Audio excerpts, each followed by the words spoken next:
ายดีทุกคนตุ้ยโอเวอร์แดนซ์อยู่กับอีฮู้เนาะมือนี้พวกเขาอยู่ที่ศูนย์หัตถกรรมออกพกตบและตุ้ยเองก็เดินทางมากับรถงามๆคันนี้เด้อ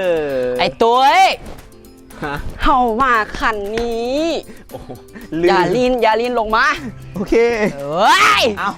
โมแมนลงทางนั้นภาคมือนี้ยังมาลีนไล่ อยากให้เนาะ รู้สึกว่าวีน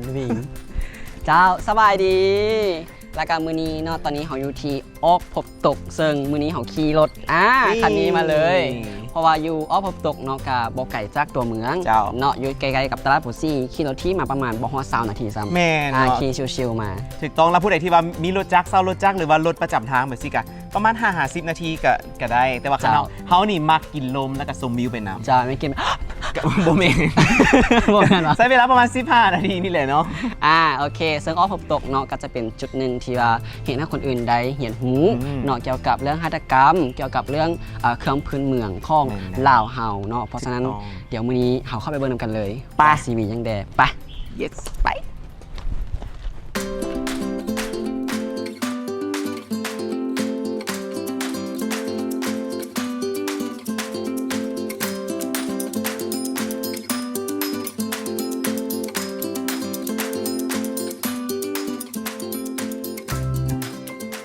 ตอนนี้เขากับยูที่ศูนย์หัตถกรรมออกพกตบแล้ว แม่นแล้วซึ่งจะเป็นศูนย์หัตถกรรมที่ว่าให้ความรู้เนาะทางด้านหัตถกรรมลาวต่างๆไม่ว่าจะเป็นการตำหุ้งถอไม้เรื่องมันเป็นการหัตถกรรมเกี่ยวกับจักสานมอจักสานก็มีและก็โดยเฉพาะแม่นผู้ใดอยากรู้วิธีการย้อมสีไหมการย้อมสีแพ้แบบสีกับยูสถานที่แห่งนี้กับมีการสาธิตและก็เห็นให้พวกเราได้เบิ่งกันเลย และที่สำคัญผู้ใดอยากมาแบบมากินบรรยากาศนะนี่อยากมีบอลพักน้ำอีกหรือว่าผู้ใดอยากมาทำประทานอาหารบ่ว่าจะเป็นเศร้าสวยแรงก็มาได้แมนทึกตองเนาะข้อมูลแน่นสลอยตัวเพราะฉะนั้นอีกท่ามก่อนว่าฮู้ว่าประวัติความเป็นมาของออฟพบตกเป็นอะไรที่จริงหันตอนมาหันก็ได้ฮู้อยู่ใดแต่ว่าตามที่จื้อได้เข้าๆแม่นน่าจะสร้างขึ้นในปีประมาณ 2000 นี่แหละอุ้ยเอายังให้ดีใช่ไหมเอามาได้เป็นคำตอบที่ทึกตองเนาะก็คือออฟพบตกสร้างขึ้นในปี2000เนาะเป็นการรวมตัวระหว่างศิลปะทั้งสองฝ่ายสื่อออกพบตกออกพบตกไม่ทั้งตาเป็นออกและตาเป็นตกเนาะมาพบกันแล้วซึ่งเห็นให้วัฒนธรรมของซ่องฝากหรือว่าอารยธรรมซ่องฝากนั้นมีการรวมตัวเข้านำกันประสานเข้านำกันซึ่งผู้ก่อตั้งเนาะก็จะมีซ่องทางก็คือคนลาวและก็คนต่างประเทศเป็นคนอังกฤษเนาะนี่แหละเพราะว่าอยากให้วัฒนธรรมท่องซ่องอันนี้มีการผสมประสานเข้าหากันได้มีการแลกเปลี่ยนกันและก็สร้างสายสัมพันธ์ซึ่งกันและกันเนาะคือที่เฮานุ่งมื้อนี้เนาะก็จะเป็นผ้าเหลาแต่ว่าจะมีความเป็นตะวันตกจะมีความแฟชั่นเรียกว่าทันสมัยขึ้นตื่นสามารถดีไซน์ออกไปสู่สากลได้มีหลากหลายอันที่จะนำเสนอมื้อนี้เนาะเพื่อเป็นการลื้อฟื้นความทรงจำที่ว่าตุ้ยก็เคยมาแต่ว่าอาจจะลืมบางอันไปแล้วแต่ว่าหลายๆคนโดยเฉพาะเป็นวัยหนุ่มที่ยังบ่ทันได้เข้ามาถึงสถานที่แห่งนี้ก็สิได้เรียนรู้ไปน้ำกันกับอีฮูเด้ออีฮูสิพาไปฮูแหละมื้อนี้ไปซันเฮาไปหาอีฮูกันเลยไปเลยไป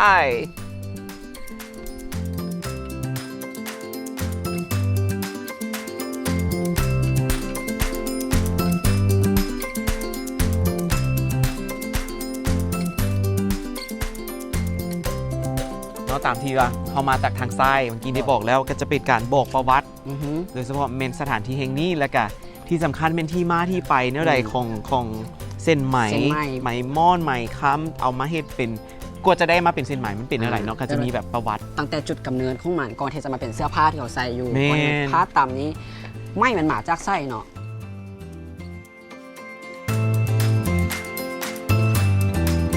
เจ้าและตอนนี้พวกเราก็ยืนอยู่จุดหนึ่งของศูนย์หัตถกรรมออกพกตบแห่งนี้ซึ่งมาก็จะเป็นสถานที่ที่จะบ่งบอกให้ทุกคนนั้นได้ฮู้เกี่ยวกับขบวนการต่างๆของการที่จะมาเป็นเส้นไหมเส้นหนึ่งนั่นเองเจ้าแม่แหละซึ่งอยู่บนนี้เนาะก็จะมีขั้นตอนรายละเอียดต่างๆถ้าผู้ใดที่ว่าสนใจอยากที่จะมาศึกษาเนาะก็สามารถที่จะเข้ามาได้ไม่ต้องย้านว่าบ่ฮู้รายละเอียดเนาะอยู่นี่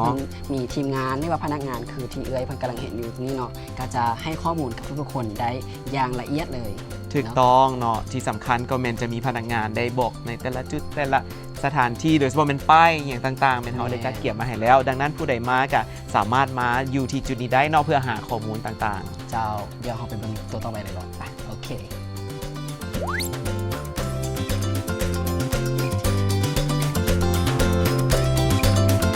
เ และหางล่างเขาบอกเอาซ่องขนเนาะก็คือจุดสำคัญอีกจุดหนึ่งที่ว่าคาดบ่ได้เลย แม่น นั่น แล้ ก็ ว คือจุดที่ว่าจะเป็นการย้อมซี่ของธรรมศาสตร์เนาะย้อม แม่น ซี่ผ้าหรือว่าซี่ไหมธรรมศาสตร์ ถูกต้อง อีกจุดหนึ่งก็คือจะเป็นการสาธิตการตำฮูกถอไหม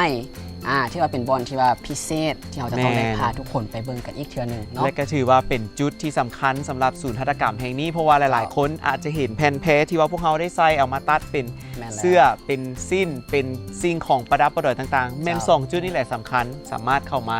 เฮียนหู้แล้วก็มาเบิ่งตัวจริงได้ว่าโอ้การย้อมใหม่ก่อนที่ออกมาเป็นสีนี่เพิ่นเอาอีหยังได้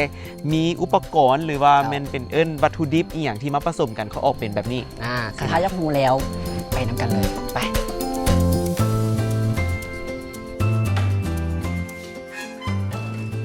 เจ้าและตอนนี้เราก็อยู่ในขั้นตอนเนาะหนึ่งในการผลิตผ้านั่นก็คือการตำฮู้ ถูกต้อง ซึ่งเราจะนำมาเห็นเนาะว่าขั้นตอนตัวนี้หลังจากที่เราได้ฮู้เกี่ยวกับการผลิตเส้นไหม แม่นแล้ว และก็การย้อมซี่ด้วยธรรมชาติเรียบร้อยแล้ว มาฮอตขั้นตอนนี้จะมีการ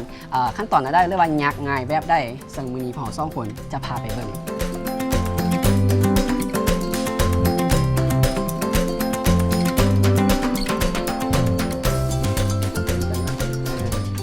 สบายดี สบายดีเอ้ยสบายดี โอ้ยขออนุญาตอย่างนี้ ตัวนี้แม่นนั่นกี่เกี่ยวกับอย่างผ้าเบียงเหรอหรือเปล่า ตัวนี้เป็นเฮากรรมเป็นหน้าม่วน โอ้ น้ำม่อน เจ้า ไม่เพราะว่าตัวเอาไปใส่หม้อนั่นเหรอ เจ้า เลย ที่เขาเห็นบางเฮือนเอาไปเฮ็ดเป็นหมอนโซอยู่โซฟาหรือว่าไปโซอยู่น้ำพงแฮมอหย่างนั้นเนาะเวลาอยู่เตียงนอน ตัวนี้เขาจะเอินว่าหลายยังก่อนเลย ตัวนี้เฮาเอิ้นอันลายน้ำไล่ ลายน้ำไล่วะ เจ้า มันไล่เป็นน้ำเลยวะหรือว่าก าซิแมน มันจะบดอยู่เทึงบกของจะอยู่ ปวด นะ เลยเพื่อไล่เด็กเลยเพื่อเอาไล่เป็นน้ำปวดจะขึ้นไปเลย พื้นหนึงนี่ใช้เวลาโดนบ่เลยคันเป็นลายน้ำไหล พื้นหนึ่งก็ใช้เวลาคันท่าพื้นเป็นพื้นยาก็5 มื้อพื้นน้อยก็ประมาณ2 มื้อ คิดว่าอยู่ว่า30 ปีบ่ พอดีเลยส่วนสีได้ใส่ ปีบ่ได้ใช้แล้วเนาะ ตัวนี้แม่นเฮาเฮ็ดยันว่าเฮาสร้างหลายขึ้นมาเองหรือว่าตามความต้องการของลูกค้าเลย ตัวนี้แม่นของลูกค้าเนาะเป็นลายของลูกค้าที่ส่งให้เฮ็ดเลย อ๋อ เลย มีทั้งลายของลูกค้าสั่งแล้วก็มีลายของเขาที่คิดออกเองแล้วก็ขายอยู่น้ำห้านเขานี่นะ ต้องเฮียนโดนบอกเลยจริงๆแบบตำแบบนี้เป็น อันก็ได้เห็นฮูไปตลอดเนาะเพราะว่าบางแบบมันก็แบบบ่คือเก่าจากอันนี้มันมีแบบมาตลอด เลย เดี๋ยวเราลองไปเบิ่งอีกบอลหนึ่งขอบใจหลายๆเด้อ เจ้า มา มีหลายอยู่ด้วยเนาะมีหลาย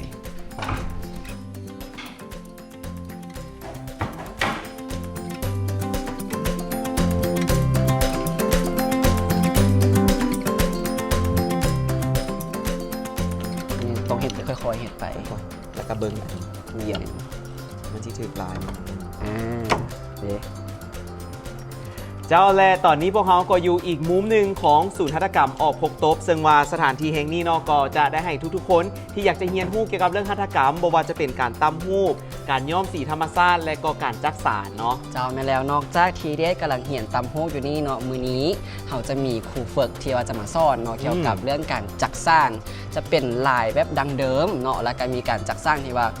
มันมีความสวยงามเป็นเอกลักษณ์ของลาวเฮา เจ้า เขาไปเหียนกันเลยบ่อยตุ้ย ไปเลย โอเคไป สบายดีอาจารย์ สบายดี ดีตอนนี้เพิ่นกันเกี่ยมอุปกรณ์มาให้เฮาเป็นที่ เจ้า ห้อย เจ้า มื้อนี้เฮาสิมีอย่างมาแนะนำสอนลูกศิษย์2คนนี้แน่ เจ้าแม่แล้ว อันนี้เราจะมาเหียนจากศาสตร์เนาะเราจะเหียน เขาถามก่อนว่า ได้ ตัวนี้มันมีลายซี่แบบนี้เขาเอาไม้ไผ่ธรรมดาที่เป็นแบบนี้มันบอกไม่ไปย้อมซี่เนี่ยเขาย้อมเอาซี่ไม่ยังย้อมเนาะ อันนี้เราตัวไม้เนาะสำหรับไม้นี้จะมีซี่เคมีกับธรรมชาติปนกัน เพราะว่ามันบ่แม่นไม้เป็นฝ้ายเนาะกันไม้ฝ้ายเราสามารถย้อมธรรมชาติได้เลย แต่ว่าอันนี้เราจะปนคนละครึ่งมันจึงจะกิน แม่นแหละ แม่ แม่ น น แห แห ละ ละ ซี่มันก็จะสดแบบนี้ แม่นแหละเจ้าแม่นแหละ ตัวนี้ก็เป็นไม้ไผ่นี่ทีมัน แม่นแหละไม้บงเขาจะห้องนะ เอาไม้บง แม่นแหละกันไม้ไผ่มันจะบ่เหนียว มันจะอันกรอบอันนี้ไม้บง โอ้ย เหมือนคนเดียว โดย วันนี้ก็ไอซ่อนเขาเห็น แม่นแหละเฮ็ดลายธรรมดานี่ก็ได้เนาะ โดย ลาย3เขาจะห้อง มันจะมี2ลายเนาะลายดอกมีดอกมีดวง ลาย กับ ด ลาย อก ธรรมดา ดอกนี่ เลือกสีตามใจเลยเนาะ แล้วเขาสิเอาแบบนี้หรือว่าแบบนี้ แบบนี้เอาแบบนี้ง่ายที่สุด ง่า นั่ ย นแหละ ที่สุด อ่า แบบ ฮะ นี้ มักสีอย่างละเลือกละตัดครึ่ง ชมพูได้ค่อยไหม โอ้สีสมเดี๋ยวไอ้โผเอาสีนี้ซะ สีฟ้า สีฟ้าโอเค อืม เขาเอาจากอันนี้นะ เอา4-5 อันก็ได้แล้วตัดครึ่ง สี่ห้าคือดีเก้าอัน เอาจะ สีเดี่ยวเลยวะ เอา2 สี เอาสองสี 2 สีหรือ3 สีก็ได้แล้วแต่เฮามัก เอาสอง แม่นแหละ จีตันเท่ากับธรรมดานี่เลย นั่นแหละตัดธรรมดา หรือว่า แซ่บ ต้องมีเปิดพิธีไม่ยังไว้ โอ้ ยังบ่เครื่องน้อยหนึงก็บ่เป็นหยัง นี่และสีที่สองกับอีกประมาณสีแล้วนางจะเอาสีเหลืองซะสีเหลืองหุ่งเหืองามอลาม แม่แล้ว เป็น โลกบาล โลกอัน เมืองงามอารามหัว อืม สีเหลืองธรรมชาติของเฮาก็ได้มาจากขี้มิ้นก็ได้คือกัน โอ้ ต้นมักมีก็ได้สีเหลืองเป็นสีคำเขาจะฮ้องสีคำ โหเป็นสีขาว นั่นแหละต้นมังมี เห็นกายมาแถวสวนแถวอย่างกับมีขี้มินมีการปลูก แม่น ปลูกกั เขาจะปลูกไว้ เราชี้ชมพูมาจากไหน ชมพูมาจากต้นฟางแดงไม้ฟางแดงเนาะเขาจะมาเฮ็ดสีแดง หลังจากนั้นเขาจะมาได้สีชมพูได้มาจากน้ำขี้เถ้ามาผสม จะได้สีชมพู แล้วสีม่วงเขาก็จะได้จากการดองของสีบัวกับสีแดงหันออกมาเป็นสีม่วง โอ้เป็นการผสมสีที่ แม่ ว่าน เขายังเข้ามาตอนนั้นเนี่ยเรามีซุ่ม อืม ที่เป็นการเบิ่งสีที่ว่ามันมีอย่างเกาะมีอุปกรณ์แล้วก็มีพืชโมเมนพืชเพิ่นเอิ้นเป็นหยังจะว่าซับ คล้ายๆกับก็เป็นพืชนั่นแหละ เป็น แต่ว่าเป็นพืชที่ว่ามันออกสี แม่ มีขี้มินมี ใบซัก ใบซัก นี่ ใบหัวสิไข่ อ่า สีไข่ ฟางแดงแล้วก็มักเป้า ต้นมังมี เป็นออกสีเหรอ ขี้เถ้าเขาจะมาผสมกับสีแดงแล้วมันจะออกสีบัว แม่นแหละ ดีได้แล้ว โอเค ใช่หมดแล้ว ทำอิฐเราจะเริ่ม7 เส้น 7 เส้น แม่น เจ็บเส้น แม่นแหละเอาอันนี้ออกก็ได้ เจ็ดเส้นก็ได้วะ 7 มอนวดตรงเข้าแล้วแหละ เอาเริ่มแนวใดก่อน เอาสีใดสีหนึ่ง7 เส้น ใดสีหนึ่ง7 เส้น เจ็ด หนึ่งเมื่อกี้นี่8เขาก็เอาออกอีกหนึ่ง อืม เหลือ7ถือบอกหุ้นเขียนบวกลบคูณหารไปนะ ค่อยเผื่อมาไล่เอากัน โอเค แล้วเราก็จะมือเต่งไว้ เบื้องไหนก็ได้เนาะ เรื่องใดก็ได้ เพราะว่าสีมันกับเสียงมันอยู่แล้ว อืม นี่ เบิ่งดูว่าข้องค่อยกับข้องไอตุยนี่ข้องให้สิงามเหมือนกัน 2 4 6 7กับ มีการประสานกันวันนี้ แมนเขาต้องให้อาจารย์เป็นคน เดี๋ยว นี้ ตั้งจ้างเฮาแล้วเราก็มบไว้ทางท้าย มบไว้ เต่งเอามือเต่งไว้ เออยูเวียงค่ะเธอเอิ้นหมูบไว้หมูบหรืออาร์ตไว้นั่นนี่ แม่นแหละ เบื้องไหนกันเนี่ย แม่นแหละหลังจากนั้นเราจะลง3 เส้นทำอิฐนี้ ลงแล้วก็มาขึ้น3 เส้นแล้วมาลงตัวทางท้าย ลงหมายถึงสอดทั้งรูมมันบอก ลงก็เฮาเต่งไว้ ติงไว้อ๋อ อ่าฮะ แล้วก็ ขึ้น3 เส้น เอาขึ้น3 เส้น แม่นแหละแล้วก็มาลง อ๋อเอาลงนี่ อือหือ อ๋อ อันหยับลงไปเล ยับ ย ลงได้อ๋อ อืม โอเคนี่ ตัวนี้ ขึ้นตัวนี้ แล้วลง ลงสามเอาอันนี้ลง3 3ลง3แล้วมาขึ้น3 ลง3ดีลง3 มัน ขึ้น จะมาหมอกข้องค่อยไหม แล้วมันมาสูนกันอยู่ อือหือ ถือเหรอ แม่นแล้ว นี่ ข้องค่อยงาม เขาจะหยับเลื่อนมาเทอละตาเนี่ยเขาเต่งตานี้แล้วมาเต่งนี่แล้ววันนี้มาเต่งพี่จะเป็นขึ้น2 เส้นทางนี้ ขึ้น2 เส้นทางนี้ ลง3 ลง3 แมนขึ้น แล้วขึ้น 2เจ้า 2ในนี้ถือบอก ถึงแล้ว โอเค เนี่ยมันจะเสลี่ยงขึ้นมาบ่ะเป็นลาย เห็นบอกเป็นทีข้องค่อย ดี เห็นบอก เท่า ตัว ไหร่ อย่าง แหน ที่ดีตัวที่มันงาม ดูดิ แล้ววันนี้ก็ขึ้น4 เส้น ขึ้น3ก่อน ขึ้น3ล่วง ล่วงก่อนอาจารย์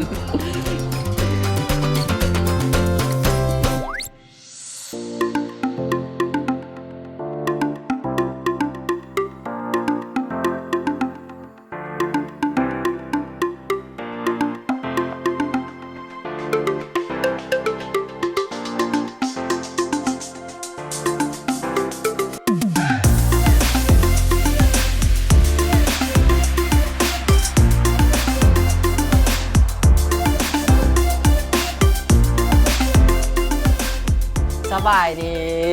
สบายดี ไงเมื่อน้อยเจอกันอีกแล้วเนาะวันนี้เนาะ โอ้ย และการตอนนี้เนาะพวกเราอยู่ที่ฮานครบตก ซึ่งเป็นบอนจำหน่ายผลิตภัณฑ์ทั้งหมดของออกพบตกเลย ตัวอย่างว่าสุดที่ว่าพวกเขานุ่งงามๆแบบนี้ก็เป็นข้องหานเพิ่นเส้นเดียวกัน ถูกต้องนอกจากจะมีเครื่องนุ่งห่มแล้วบ่ว่าจะเป็นทั้งสุภาพสตรีสุภาพบุรุษ จ้ะ และก็ยังมีเครื่องเอย่อง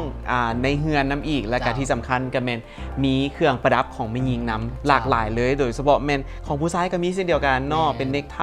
หลากหลายเลยสำหรับผลิตภัณฑ์ของเพิ่น มื้อนี้เครื่องไล่ขนาดนี้เฮาคือสิกลับมือเปล่าบ่ได้หรอกไอ้ตุ้ย ถูกต้อง ก่อนอื่นถามก่อนว่าไอ้ตุ้ยเอาเงินมาไล่บ่มื้อนี้ บ่ เอ้า คนเขามีเครดิต เขาก็ต้องใช้บัตรเครดิตเนาะ โอ้ยเข้ามายืมมารูดเด้ บ่ร้อยละ50 โอเคสั้นเดียว เลย เขาสิไปเลาะเบิ่งนำกันว่าจะได้เครื่องยังเดติดไม้ติดเงินกลับไป เจ้า ข้อกระตาเด้เอื้อย เอาเข่งเลยบ่ เอาเข่งเลย เข่งเลยเหรอ ไปย่างไปเลาะเบิ่งก่อน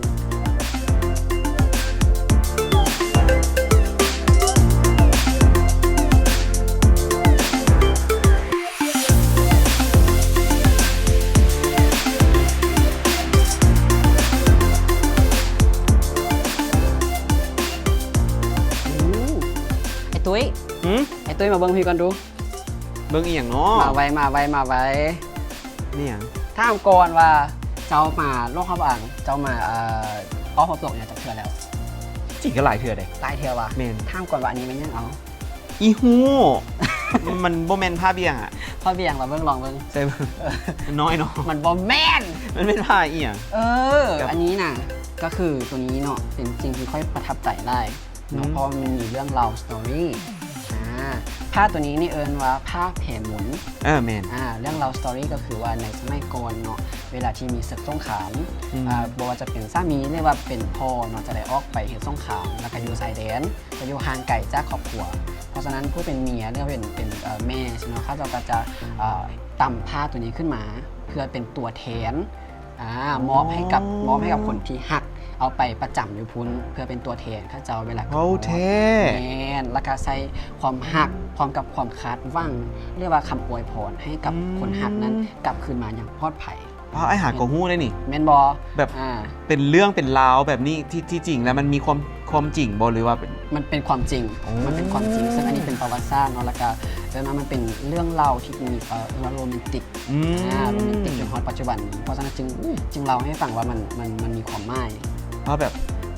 ถือว่าเป็นเรื่องโรแมนติกป่านโรมิโอกับจูเลียนเลยได้นี่ แม่นแล้ว ป้าที่จริงมาหลายเทื่อแต่ว่าบ่เคยมีผู้ใดเว้าประวัติตัวนี้ เห็ ให้ น ฟั บ ง อกว่า เทื่อ น่าจะต้องมาค่อยแต่ว่าช่วงนี้เนาะบ่มีศึกสงครามแล้วมันก็เลยว่าประยุกต์เอาอันนี้เนาะมาเป็นสินค้าแบบอื่นตัวอย่างเป็นผ้าของจานบ่เรียกว่าเป็นเครื่องประดับคือนี่เห็นตัวนี้แม่น แบบคล้ายๆกับว่าเขาเอามาให้เป็นของขวัญ เอามาให้เป็น แบบ ของ ได้ ขวัญก็ได้แม่นแหละลวดลายมันก็จะแล้วแต่ว่าผู้ที่จะประดิษฐ์ออกมาเป็นอย่างไรแต่มันก็มีแป้งท่านความหักความใส่ใจอยู่เพราะฉะนั้นผมก็เลยว่าค่อนข้าง หากก็หู้ได้นี่ แมนเนาะโอเคคันสั้นเดียว ฮะ ไอตัว เดียว มาจ่ายแล้วก็เด้ปืนเดียว บ่เด้ มาจ่ายแล้วเด้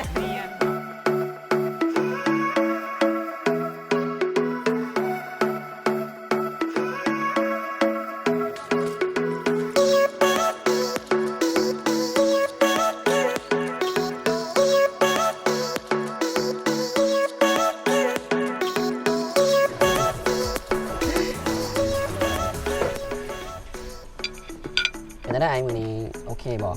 โอ้มือนี้ถือว่าครบรสชาติแฮงโดยเฉพาะเมนได้หวนคืนตอนที่ว่าไอ้มาตอนทำอีทเนาะที่ว่าเคยมาเอาตกมาก่อน บ่อย แล้วก็ได้พาเที่ยวชมอย่างก็เห็นบรรยากาศฟื้นคืนเนาะหลังจากโควิดก็ได้เฮียนฮู้คืนว่าการที่จะได้ใหม่มาเฮ็ดจังใดการเลี้ยงม่อนจังใดการผสมสีแบบนี้นะมันก็เฮ็ดให้นอกจากจะลือฟื้นแล้วมันจะยังเป็นการถ่ายทอดให้กับผู้ที่กับเจ้าโบราณได้เคยมา หรือว่าคนเคยมาแล้วก็อาจจะแบบจะกลับมาอีกสินะ เรามียังที่ว่าประทับใจเป็นพิเศษบ่มือ ตัวหนึ่งที่ว่าไอ้มาตอนเธอแล้วนี่โบฮู้มาก่อนกับซีเมนเกี่ยวกับเรื่องอันของขวัญพิเศษอันนี้ตัวนั่นแหละ ตัวเลิฟกิฟต์ เมน ตัวนี้ก็ถือว่าอันน่ะเป็นซิกเนเจอร์อยู่นี่เนาะใครที่มาก็สามารถเห็นได้ตัวนี้ก็มีจำหน่ายอยู่ห้องจำหน่ายของเพิ่น เมนบางทีเขาก็ซื้อมาฝากผู้อื่นก็ได้ นี่เลิฟกิฟต์นี่ หรือว่าตัวสิซื้อให้ไอ้ ได้เราว่าอยากได้ตัวได้เดี๋ยวเป็นเลยอยากเข้าใจให้ ให้ก็ได้ โอเคเนาะเป็นไงตัวนี้ต่ำมากคือลงกระบังยูเหมียนเขาเท่ากับ ซอยแบบนี้บ่ บงอันซอยคนละแบบเลย แม่นว่า แต่ว่ามันจะมีบางห้างที่เป็นห้างหลวงพระบาง คือว่าอยู่เวียงเห็นจะเป็นซอยแบบซอยเส้นน้อยๆแม่นบ่เขาอาจจะแบบตอนใหญ่ แม่ง ๆแล้วก็เวลาเห็นตอนใหญ่มันสิมันจะกรอบแต่ เป็นแล้วไข่แพนนี่ของมักเลย มาเท่าใดก็ต้องได้ซื้อมาต้น อันนี้ เป็นเอกลักษณ์ มีภาษาอังกฤษอะไรเมกงซาราย แมน แม่แล้วก็ เดี๋ยวจะบอกมีเจลบองที่เป็นเอกลักษณ์ของหลวงพระบาง แม่ไข่แพนที่ดีก็คือหลังจากที่ว่าเอามาเห็ดแล้วเนาะมันจะบ่มีความหักก็คือเขาจะล้างสะอาดอยู่นี่แท้ที่ว่ารับประกัน